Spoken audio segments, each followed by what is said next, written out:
En tant qu'observateur à cette COP, nous avons quelques priorités majeures. La première est de s'assurer que à la fin de cette COP, conformément aux décisions ou aux engagements qui ont été pris depuis la COP de Dubaï, que nous puissions aboutir avec un plan sur 5 ans pour stopper la déforestation et la dégradation des forêts d'ici 2030.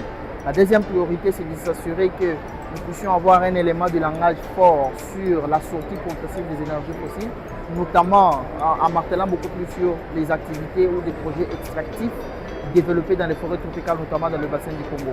L'autre élément de langage que nous voulons que ce soit reflété, c'est que nous puissions avoir un élément fort dans les documents qui seront finalisés sur, d'abord, premièrement, l'accès direct au financement pour les peuples autochtones et les communautés locales gardiennes de forêt, mais notamment aussi que dans les engagements par rapport à la finance ou au financement climatique, que nous puissions marteler sur l'allocation d'un pourcentage très clair qui devra aller directement aux communautés pour soutenir leurs efforts de restauration des forêts et de conservation de la biodiversité.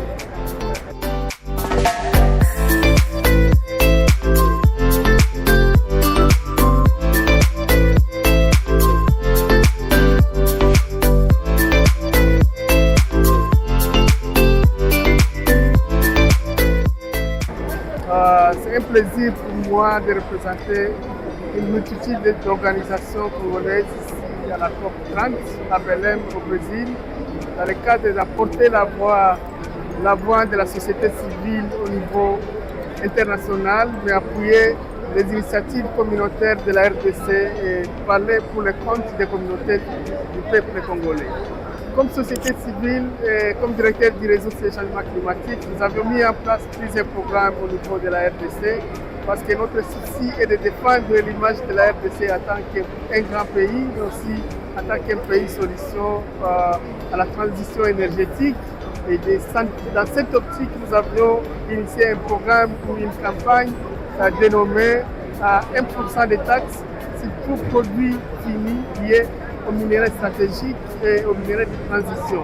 Parce qu'aujourd'hui, le monde parle de la transition énergétique, mais tout le monde regarde les yeux sur la RDC. C'est-à-dire c'est un moment crucial pour la RDC de se positionner par rapport à ces minéraux, de faire en sorte que ces minéraux profitent de la RDC et que ça profite les communautés congolaises, les communautés locales surtout, qui sont victimes de plusieurs abus liés à la déforestation, mais aussi à l'exploitation minière qui affecte dans le cadre de non-respect des droits humains.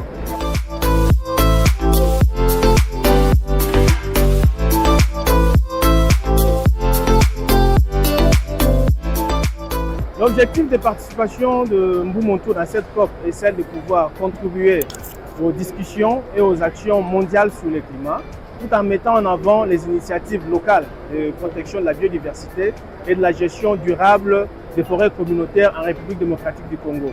Il s'agira notamment de renforcer les partenariats au niveau international, mais aussi au niveau régional, et aussi de pouvoir plaider pour un financement équitable, un accès au financement pour des communautés locales. Nous parlons aujourd'hui d'un accès direct au financement. Il s'agirait également de renforcer le rôle majeur que jouent les communautés locales sur la scène internationale.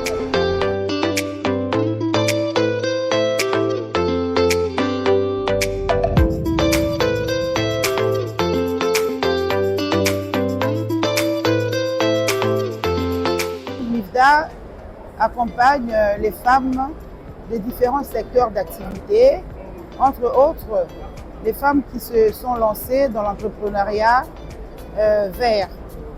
Bon, effectivement, ça va faire 5 ans que MIFDA existe, mais depuis maintenant 3 ans que nous accompagnons les femmes qui sont dans l'entrepreneuriat vert. MIFDA déjà mobilise, n'est-ce pas, des fonds avec certains partenaires pour accompagner ces femmes-là. Alors les femmes que nous avons eu accompagnées, principalement dans le secteur de l'assainissement et surtout de la collecte et transformation des déchets plastiques. Au jour d'aujourd'hui, on arrive à faire avec les déchets plastiques, la transformation écologique bien sûr, on arrive à faire les bancs, On arrive à faire les pavés, les briques en plastique et plusieurs autres matières de construction. Mais essentiellement, nous avons accompagné plusieurs femmes dans le secteur de reboisement.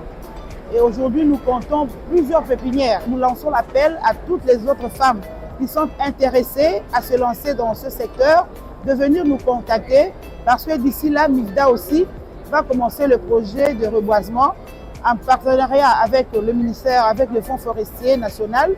Nous allons recenser les personnes qui ont leur terre, la communauté locale qui doit travailler avec nous et surtout pour essayer de lutter contre les réchauffements climatiques.